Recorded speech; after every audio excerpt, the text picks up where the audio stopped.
just kind of around. It's different. Two trigger triggers. And it did have it's semi and full auto, depending on whether it was or wasn't working. Bang! Shit! We're Bang! kind of trying to get that across. Okay.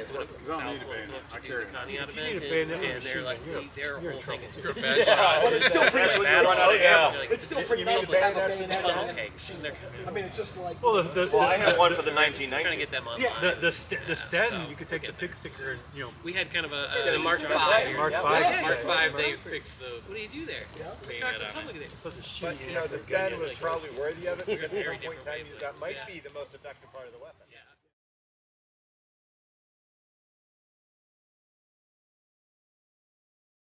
So we're at Midway Village Museum in Rockford, Illinois this morning.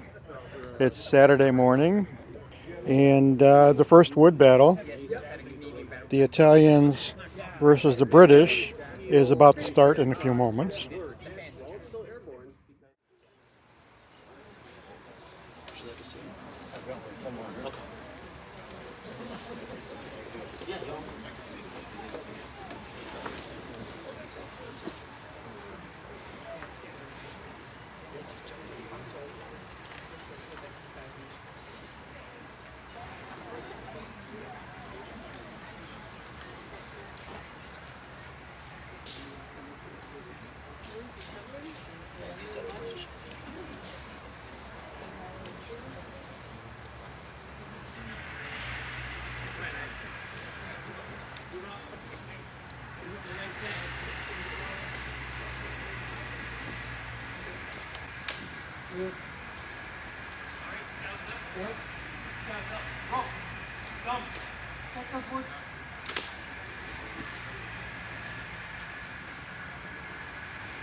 Your heads now.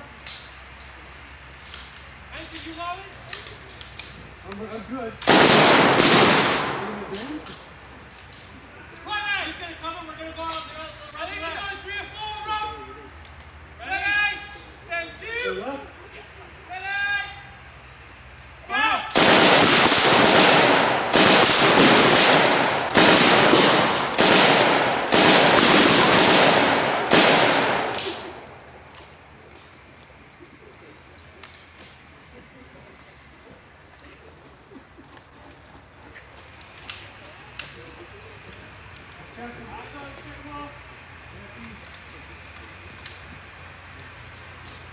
Check those wood.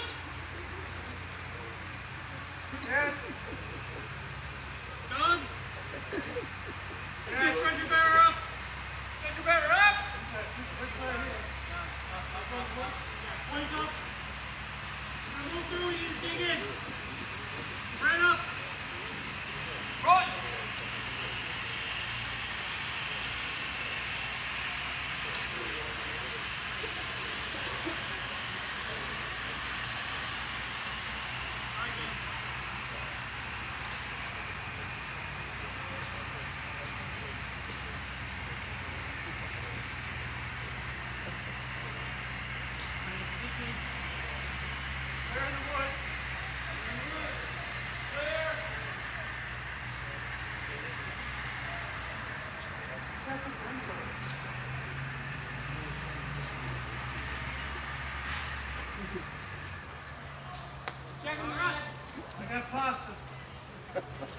You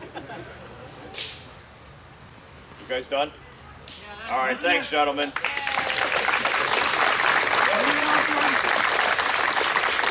Ready your weapons and assemble on the road, please.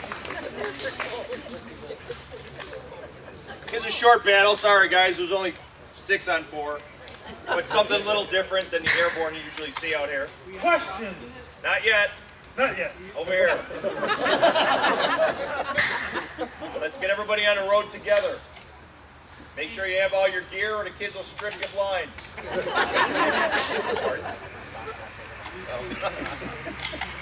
That's how you learn. I'll get the butt out of my bolt. Weapons cleared? Weapons clear.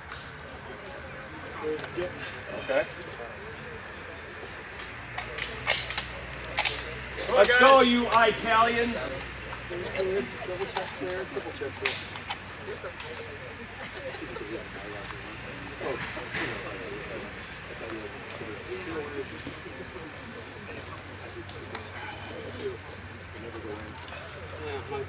Go on, huh?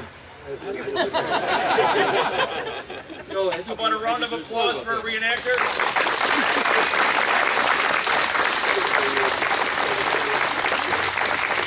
we have any military here? Raise your hand.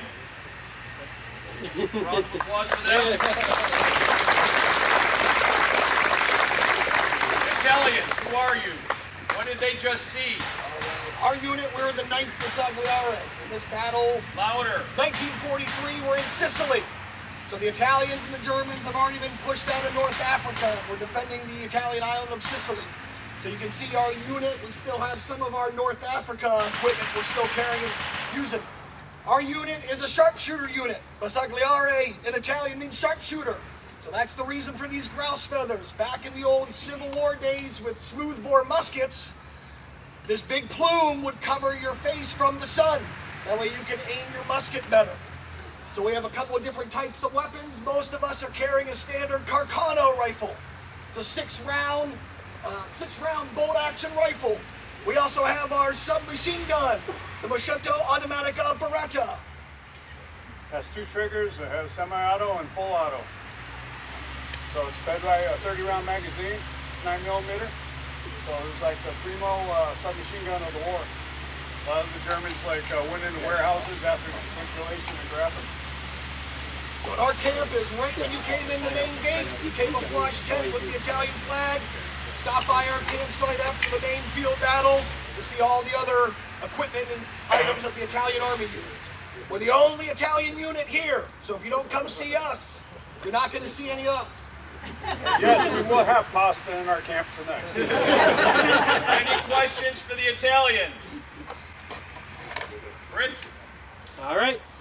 So we're representing a group of British infantry would have been part of the 8th Army. Just as they had been pushed out of North Africa, it was the British 8th Army as well as the Americans that had joined the war had come in through Operation Torch that had pushed the remaining Italian and German forces out of North Africa and would have been then making that leap onto the Sicilian coast. As you can see, we're in a mix of uniforms. Italy presented a change over from a desert climate where these light khaki uniforms were worn, and you see the British Army, one of the only armies wearing shorts, to a mix of their European wool uniforms and other, between mountainous climates and lower lands, it could go from tropical all the way up to an alpine climate. And so you'll see everything, you see the same thing with other Allied troops, is this mix and match to whatever the climate or the weather at that time offered. The weapons we're carrying, by the time that the Italian coast and then the Italian peninsula are being invaded, the British were still using the Lee Enfield rifle, the number 1, which was been redesignated of the World War I rifle. It has this short snub nose, it kind of gives it away. It's a 10-round bolt-action magazine, so you have to work the bolt after each shot. But it was a fast-firing rifle. One of the big advantages is it's a short throw, meaning it could be put to the shoulder and can be operated with your face in place, and you could keep your line of sight. Some of the older and bigger rifles, you could not do that. You had to pull it down from the shoulder either to get the leverage or to not hit yourself in the face while actuating the bolt. The British would keep this rifle in one form or another all the way through the Second World War. Some of the other guys here are carrying the number 4 rifle, which was a trial done in the 1930s to figure out how to make this rifle cheaper, lighter, and a little better. There were some minor improvements: a cheaper bayonet instead of a large sword bayonet that had to be manufactured by a skilled swordsmith. It could be replaced with a very simple machined peg. So you see, we transitioned to that, which obviously someone in a factory can produce that a lot easier than you can make this, and it's a lot cheaper. Otherwise, it's just a slight improvement, but this rifle would stand all the way till the 1950s, actually after the war, due to the limits of the British economy between being held up by submarine warfare and being an island nation. Now, the real crowning piece of the British in terms of combat infantry was the Bren light machine gun. It's a 30-round magazine-fed machine gun. As you can see, that it's got that distinctive magazine on top. Used the same .303 cartridge as the rifle, so all the ammunition was interchangeable. And is the center of fire, their ability to put pressure and to clear an enemy. As you saw back here, it's laying down automatic fire, and then as they're able to move up, it becomes your new base of fire. Often later in the war, they would work in pairs, one in the assault and one in the line of fire. It's about 22 pounds. It's not super wieldy, but it's one of the most reliable and kind of medium. It's a sweet spot for all the machine guns. The German machine guns are highly engineered and really fast. The American machine guns are kind of a mix of heavy and not really able to move quickly, all the way down to the BAR, which was kind of in a middle space. The Bren kind of is arguably the best light machine gun of the war. And to reinforce what they said about them having possibly the best SMG of the war, the other gun most likely carried by British infantry in the Italian and North African theater is the MP-38. The Sten, the British submachine gun, was still in kind of development and coming out, and the Thompson submachine gun imported from the US was expensive, hard to maintain, and hard to feed with having a unique ammunition for the Army. That carried 9mm, which was a mass-produced round in British circulation, so they often picked up the MP-38 also because it was just a fantastic firearm. But the Bren was kind of would be in service all the way actually up to the 1980s. That's how well liked the weapon was. But and to speak to how important it was to lay down that fire, everyone is carrying these rectangular pouches you see on my waist. Everyone has them, and that is to contain Bren magazines. The whole objective is to keep that gun fed.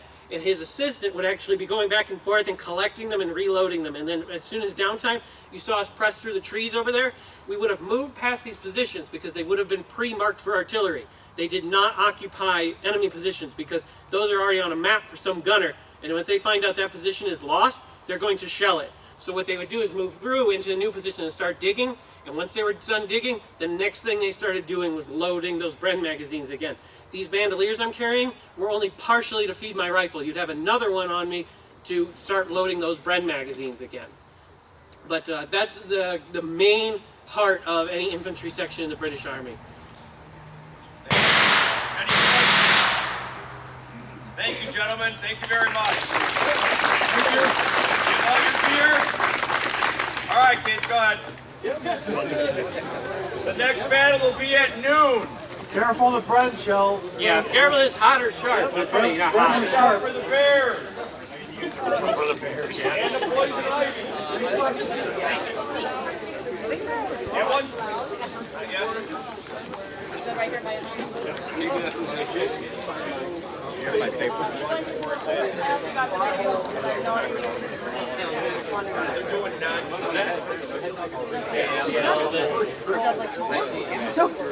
Yeah, I stumbled around the same spot when I moved out.